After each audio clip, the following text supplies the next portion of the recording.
I 31F am a manager for cybersecurity engineering for a big tech company.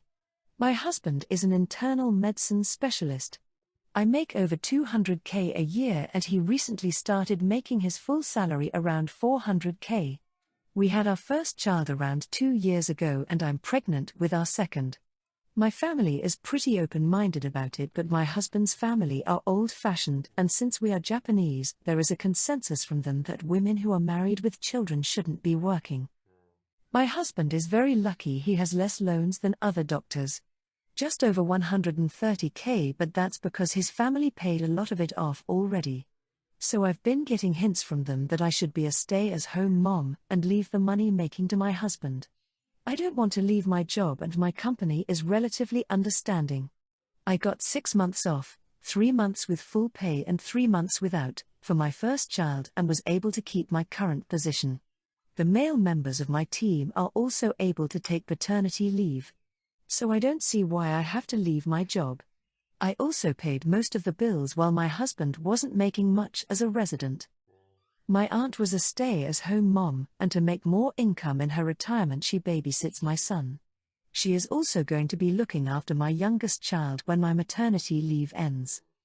I have been also guilted by other moms, especially my husband's co-workers' wives, since most of them who are not also doctors become SAHMs. But I don't see why I need to. My husband and I outsource all our cleaning, grocery delivery, lawn maintenance etc., so all we do is cook. So almost all our time at home is spending time together as a family. And apart from the rare occasion we both work 9 to 10 hours a day, with me working a bit less as I don't have a commute. Even then we still save a lot more than if I were a stay-at-home mom.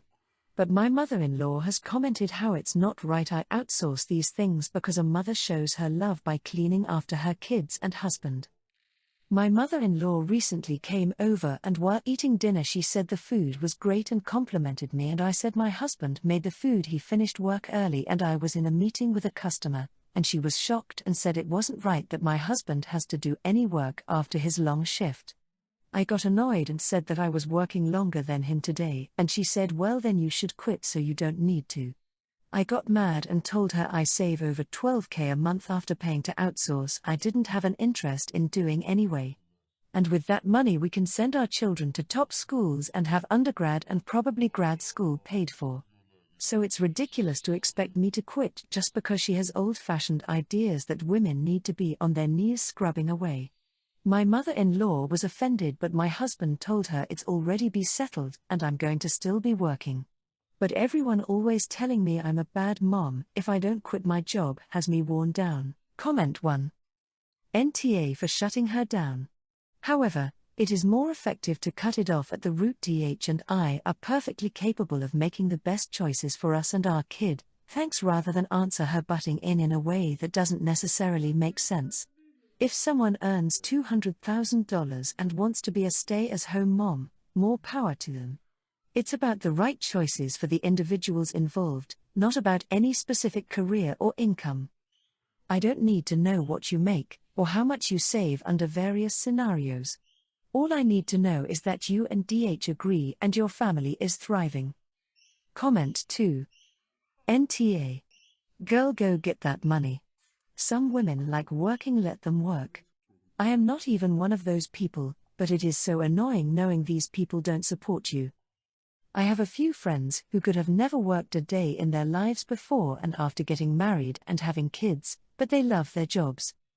Maybe consider both sides. In a few years, will you regret not staying home with your kids who are now older, or will you regret having quit your job, giving into the pressures around you? Do what you want to do. Comment 3. NTA. It's not only about the money. You spent the entirety of your adult life studying and building a career, and they just expect you to give it all up for what? To do something you don't enjoy and that you can outsource for a fraction of the income you get from doing the stuff that you do like. Ridiculous. It's negating the value of your professional contribution to society. I'm glad your husband shut that down. It means he sees you as a partner, not a bangmaid. Next step is to double down on your boundaries and shut it down every time someone tries to open the topic again. I, 32M, was married to my ex-wife, Jane, 30F, for 5 years. Our marriage ended after I discovered she had been cheating on me for about a year with multiple men. She got pregnant and confessed that she doesn't know if the baby was mine or her affair partner's. A couple of months after the divorce, I tried to reach out to her to see if the baby was mine but couldn't, and I learned through a friend she and her new partner had left the country.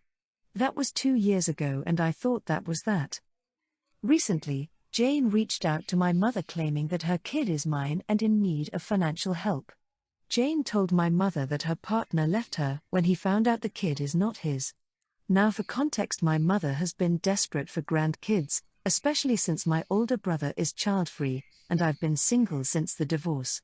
She's been relentless in pressuring me to help out Jane. However, I have my doubts given her infidelity. I find it hard to trust her claims without concrete evidence. So I've insisted on a paternity test before committing to any financial or emotional support. If the child is indeed mine, I'll gladly step up and fulfill my responsibilities as a father. But I refuse to do so without proper legal documentation. My mother and Jane are both vehemently against the idea of involving lawyers or going through the legal process.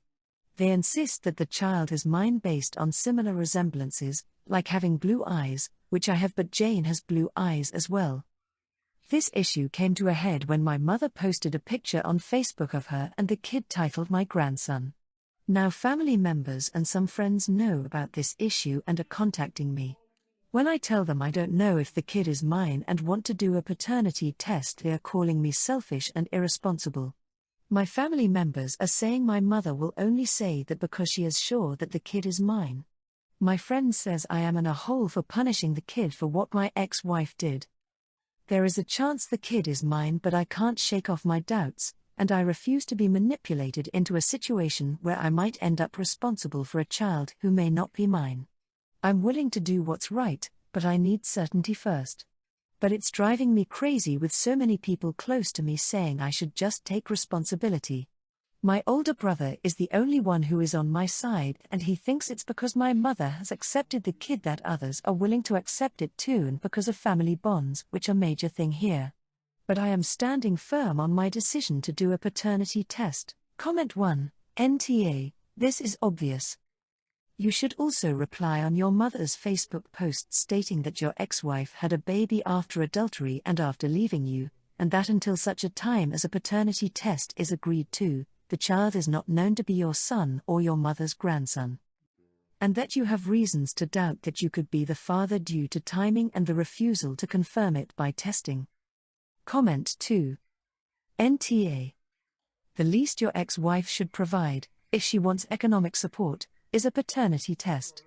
Your mother is very welcome to invite random people in her life, but she definitely shouldn't dump them, and their financial support, on your shoulders.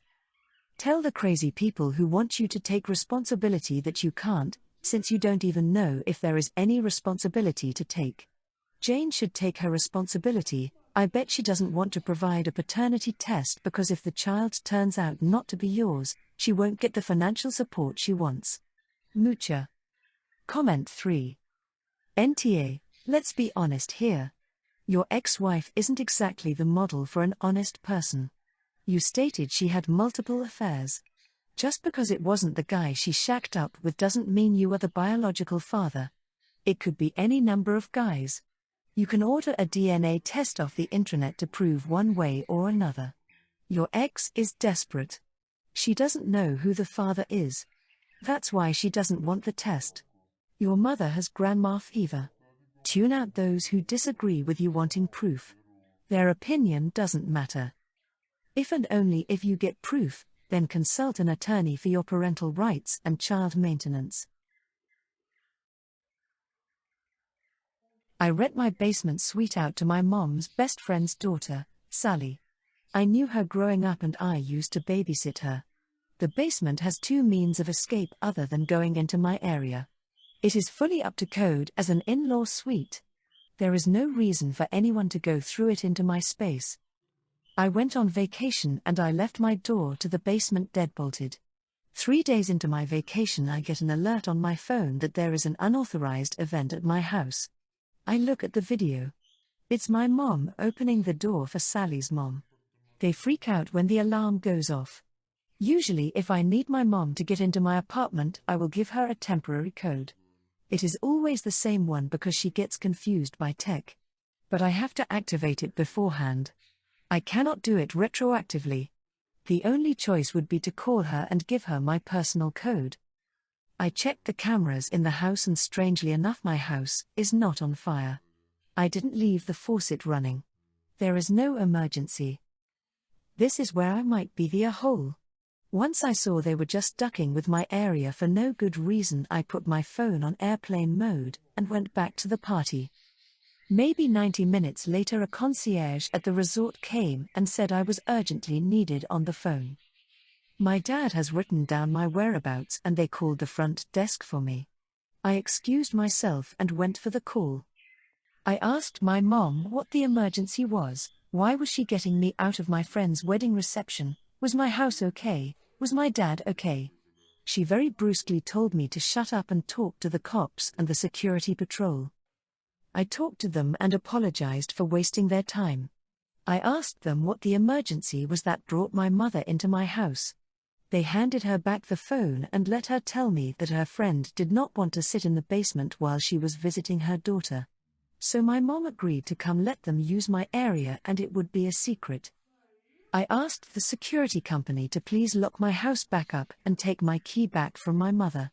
She started to protest but I hung up. I enjoyed the rest of my trip and my dad has agreed to pay any fines or penalties that come from the false alarm. Sally's mom wants her to move out. That's fine by me, I don't need a tenant and was only doing it as a favor. Sally is almost apoplectic begging me not to kick her out. She said that she didn't even know what our moms were up to until the alarm went off. My mom is pissed that I wasn't available immediately to get them out of trouble and she is furious that I won't give her back my key. She thinks I did it on purpose. I'm not sure how she thinks I forced her to break into my home without permission. So am I the a-hole for making them sweat until they got a hold of me? And taking my key back since I can't trust her now? Comment 1. NTA your mom and mom's BBF chose to ignore your boundaries. Mom used a key meant only for emergencies to break into your property, when there was no emergency, just entitlement. These are the consequences of her actions.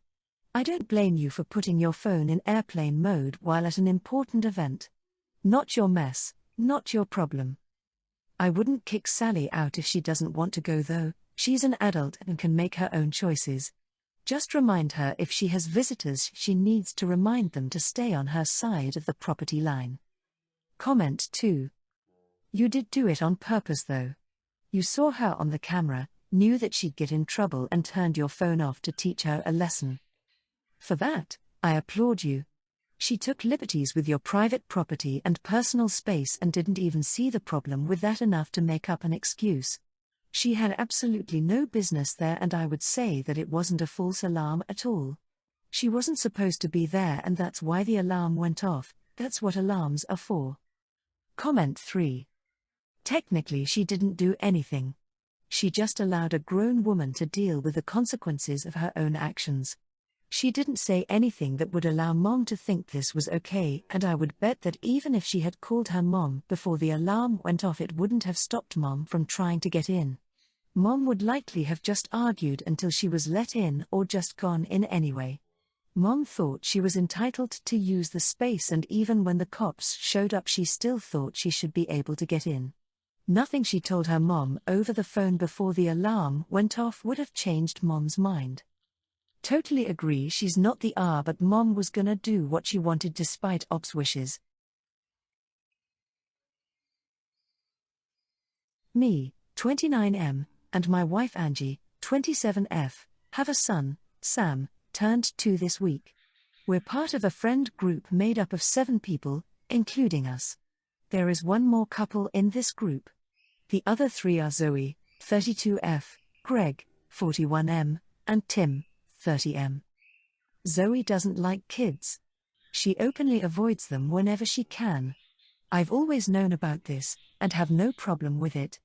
There have, however, been occasions in which she seemed to take it a bit too far.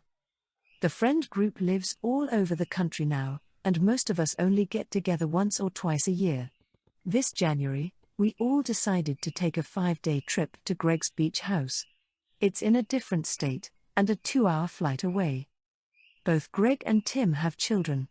Greg made sure to invite us over while his kid would be with his ex, but Tim is a single father and couldn't afford to leave his daughter with a babysitter for 5 days. Due to that, it was decided that both Tim's daughter and Sam were welcome on the trip. Angie and I offered to leave Sam with my mother-in-law, but the whole group, including Zoe, said it was fine. All of these decisions were made 2 months in advance. 2 days prior to the trip, Tim informed us that his daughter had chicken pox, and he had to cancel their tickets to stay with her. At that, Zoe called Angie and said, "Guess your mom will have a busy week." My mill was traveling and wouldn't be back for another week. We had no other babysitting options available, or time to find one, so we told Zoe that we were still bringing Sam with us.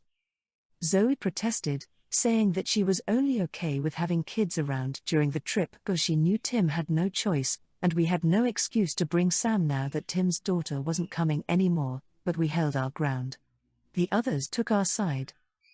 During the trip, Angie and I made efforts to help Zoe avoid Sam as much as possible.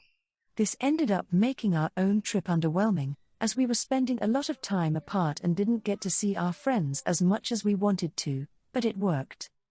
Zoe and Sam were in the same room a total of 4 times, including both our arrival and departure from Greg's house. In spite of that, she insists that we ruined her trip by bringing him, and that it was selfish of us to not consider her feelings about children after Tim dropped out. Zoe hasn't spoken to us since we flew back home. This week, she unfollowed Angie on Instagram 10 minutes after she made a post for Sam's 2nd birthday, so I think she's still bitter. Angie has been feeling guilty about this. I tried to reassure her we had no other option and it was unreasonable of Zoe to ask us to change our plans at the last minute like that, but I'd be lying if I said I didn't consider we might be in the wrong. Comment 1. NTA. Disliking kids is one thing, but people who make it their whole personality are so exhausting and make life needlessly difficult for parents. Zoe is so extra about her dislike of kids. If she wanted to minimize her time with kids on the trip, she should have taken you up on your offer to leave your son with your mill. She's blaming you because she said it was fine to bring your son, but she had the chance to say no and passed on it.